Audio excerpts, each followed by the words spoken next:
Una pausa. El psicoanalista Esteban Gómez nos propone pensar y sentir lo que nos pasa.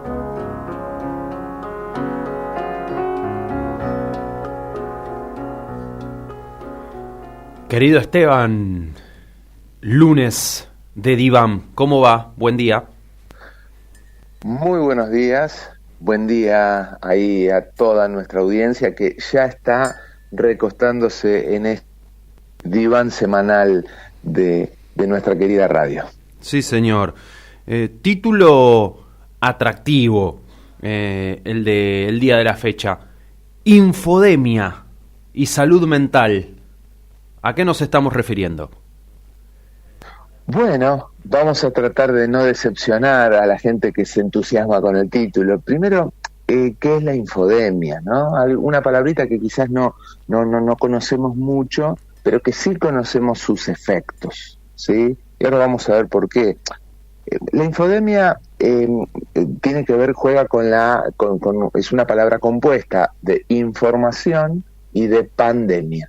Y entonces, hace algunos años atrás, se acuñó en ambientes inicialmente que fueron ligados a los medios de comunicación, pero después se trasvasó a la salud mental este concepto, ¿no?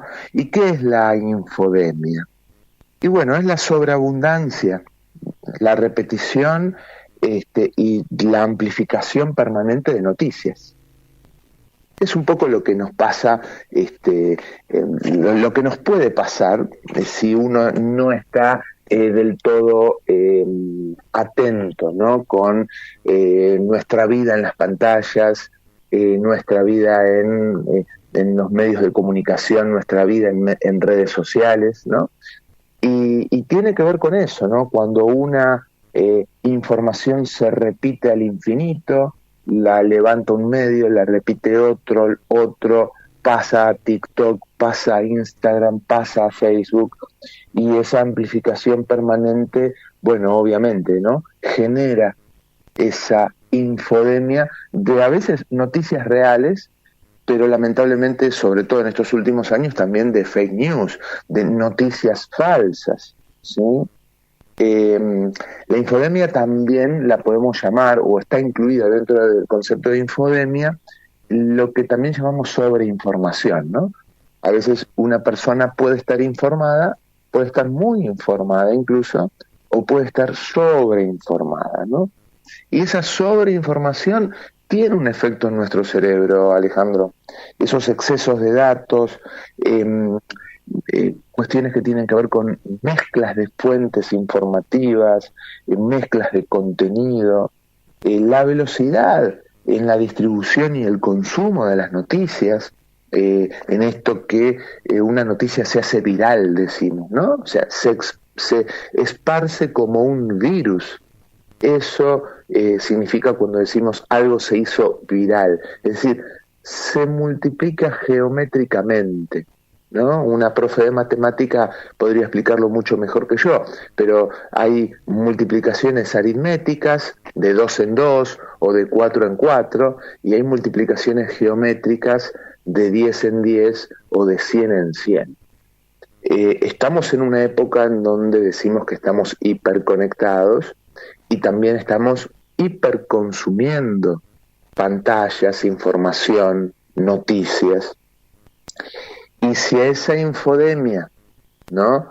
Nosotros le sumamos la posibilidad real que tenemos diariamente de percibir o recibir noticias falsas o parcialmente falsas, bueno, obviamente la situación se complica mucho más, ¿no? ¿Qué decir en estos últimos, sobre todo en este último año y medio, donde la inteligencia artificial permite clonar voces, permite hacer imágenes falsas de vos, de mí, de cualquier vecino, haciendo cualquier cosa, y uno a priori las ve y dice, pero che, ahí está Alejandro, subiéndose a la torre de la basílica, y sos vos, y te vemos, y vos por ahí gritás algo y es tu voz. Entonces, claro, el ser humano se encuentra con esta cuestión que nunca antes la habíamos tenido, ¿no? La posibilidad de consumir de una forma sobreabundante noticias que pueden ser absolutamente falsas, ¿no? Y vamos con la otra parte del título, ¿no? Porque dijimos al inicio de la columna, infodemia y salud mental. Bueno, esto, lo primero que tenemos que entender que nuestro cerebro muchas veces, cuando se le repite un estímulo determinado, suele o tiende a creer que son estímulos diferentes. Esto quizás muchos lo habrán escuchado ya, o tal vez seguramente en algún momento en estos años hemos hablado de estas cuestiones. Si uno ve 10 veces la noticia de que a una persona sufrió un accidente y quedó gravemente herida, ¿no? O sufrió un robo con consecuencias lamentablemente mortales, y el cerebro lo ve 10, 15 veces la misma noticia, nuestro cerebro va a empezar a entender que no fue un hecho delictivo, un único asesinato, sino que va a tender a pensar que hubo más de un asesinato. Y ahí empezamos con los efectos subjetivos, Las personas, esto lo vemos clínicamente en los consultorios, Alejandro, sobre todo estos últimos tiempos, ¿no? Podríamos decir estos últimos años, hay muchísima gente con una sensación de abatimiento fenomenal. Y cuando vos vas hablando sobre ese tema, quizás en su vida personal no hay condiciones que hablen de ese abatimiento o de esa fobia social. Pero sí vemos, nos comentan después cuando vamos preguntando, que son grandes consumidores de noticias, grandes consumidores de redes sociales, grandes consumidores de estar ahí atento a todo lo que pasa allá afuera, ¿no? Entonces, como efectos subjetivos, bueno, el miedo se amplifica, porque si vos sentís que vivís en un lugar donde, o en una ciudad donde mueren 4 o 5 personas por día, por hechos violentos, ponele, o que hay 25 accidentes en la vía pública por día, y bueno, vas a tener más miedo de salir a la calle, llegando hasta la fobia social, como le pasa a muchísimas personas. También se multiplican los efectos de la ansiedad anticipatoria, ¿no? Ya no solo una persona está ansiosa por alguna cuestión que está realizando, para ponerlo en criollo y sin entrar en el tema de la ansiedad, que lo hemos hablado varias veces en esta columna, sino que la ansiedad anticipatoria es, ya estoy sintiendo ansiedad por algo que supongo que va a venir y que todavía no llegó. Supongo que va a venir un hecho delictivo, un robo, porque a mi prima le robaron, a mi abuelita le robaron, y porque leí en las noticias que hoy murieron 10 personas por robo, y entonces ya estoy ansioso al salir a la calle, o cuando mis hijos salen de noche o se van a bailar, o cuando mi hija se va a la escuela caminando. También aparece la desconfianza en el otro. El otro pasa a ser, ¿no? Alguien quizás a veces sospechoso, porque, y bueno, vos viste la noticia, lo que pasó, que el tío o el primo o el hermano le hizo tal o cual cosa a la abuela para sacarle el dinero, o realizó un hecho violento con su propia hermana. Todos estos efectos subjetivos no se dan en una dosis grande y un solo día, sino que la infodemia tiene que ver con eso, con esa capacidad por goteo, podríamos decir. Es un estrés agudo sostenido por goteo, donde todos los días estamos expuestos, quizás imperceptiblemente, a estímulos repetitivos, ¿no? Acordemos que el cerebro no distingue correctamente si un hecho es el mismo repetido 10 veces o fueron 10 hechos diferentes. Y los efectos sociales, también hay efectos sociales que están estudiados ya, sobre todo en los últimos 10 años, ¿no? Que obviamente la infodemia genera desconfianza en las instituciones, teorías conspirativas, desconfianza en la democracia.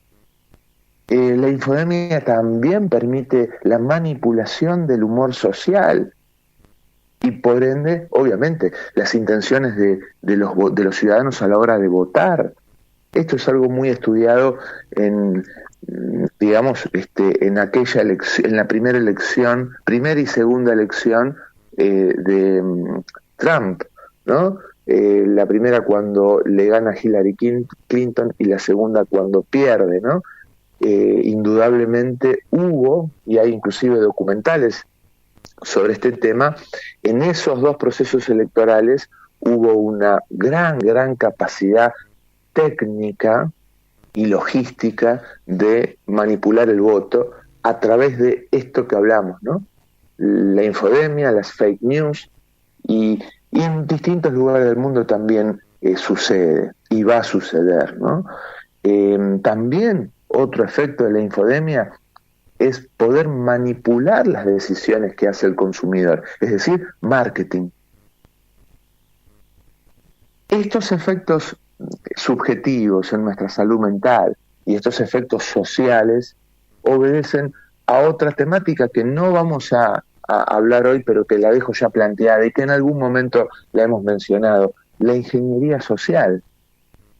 ¿Y qué es la ingeniería social? Y bueno, es la capacidad de modelar nuestras propias conductas, aunque no nos demos cuenta, ¿sí? Cuando hablamos de bots, de trolls, de equipos de psicólogos, psiquiatras, sociólogos, gente que hace marketing, que está detrás de una campaña para algún producto de una empresa o de alguna campaña de un político, bueno, ¿no? Este muchacho que ahora está detenido, no recuerdo ahora Cerimedo. el nombre, en Bolivia. Fernando Cerimedo. Bueno, este muchacho, según lo que he leído, se jactaba de decir que su empresa fabricaba mentiras. Y bueno, tenía una de estas empresas, ¿no? Estas consultoras de marketing que obedecen a esa dinámica, Ale, de ingeniería social, ¿no? Así que, o sea, podríamos decir en el barcito de la esquina, no es joda esto, ¿eh? Esto está ampliamente estudiado y documentado. ¿Cuáles son los efectos que tiene la infodemia en nosotros? Y como termino siempre, tratamos de terminar todas las columnas con herramientas. Bueno, ¿qué podemos hacer frente a esto, no? Porque muchos del otro lado estarán diciendo, bueno, Esteban, sí, ¿y qué hago yo? ¿Dejo de ver la tele? ¿No miro mal? ¿No leo los diarios? No, obviamente que no es el camino, pero primero, no nos expongamos tanto a las pantallas. Ya vamos sabiendo, ¿no? Mis colegas, hay muchísimo dato dando vuelta de los efectos, inclusive que tienen en nuestros hijos, en nuestros nietos, en nosotros mismos, exponernos tantos a la pantalla. Leer por ahí una misma noticia, pero de distintos enfoques. O sea, bueno, a ver, leo una noticia, Infobae, pum. Ahora voy a leer la misma noticia en página 12, a ver qué dice página 12. Recordemos que cuando uno puede salir ese sesgo ideológico y cognitivo que muchas veces nosotros mismos nos imponemos y podemos leer distintas fuentes, voy a escuchar C5N, pero después escucho TN, después escucho La Nación, después escucho Crónica. Ahí es donde te estás transformando en un libre pensador. Cuando vos solito tenés la capacidad de cortarte y pisarte el puré y comerlo. Cuando la mayoría de los consumidores abre la boca y viene otro y te da el purecito, te da la comida en la boca, ya ahí perdiste libertad cognitiva, ¿sí? Bueno, otra de las cuestiones, ¿no? Chequear las fuentes. sí, pasó tal cosa. A ver, me voy a tomar el laburito de no creerle a TikTok, de no creerle a mi ex compañera de jardín de infantes todo lo que pone en el Facebook. Porque por ahí la chica viene intencionada, pero está poniendo fake news y está colaborando sin quererlo, con la infodemia y con estos centros logísticos de manipulación de el humor social, ¿no? Y por último, la cuarta herramienta que comparto, al menos que a mí me sirve muchísimo también estas herramientas, hablar con otras personas. Che, ¿qué opinas de esto? Porque nos nutrimos en la diversidad cultural, pero también en la diversidad de opiniones, de puntos de vista, de ideologías. No tengamos miedo de ir al encuentro del otro.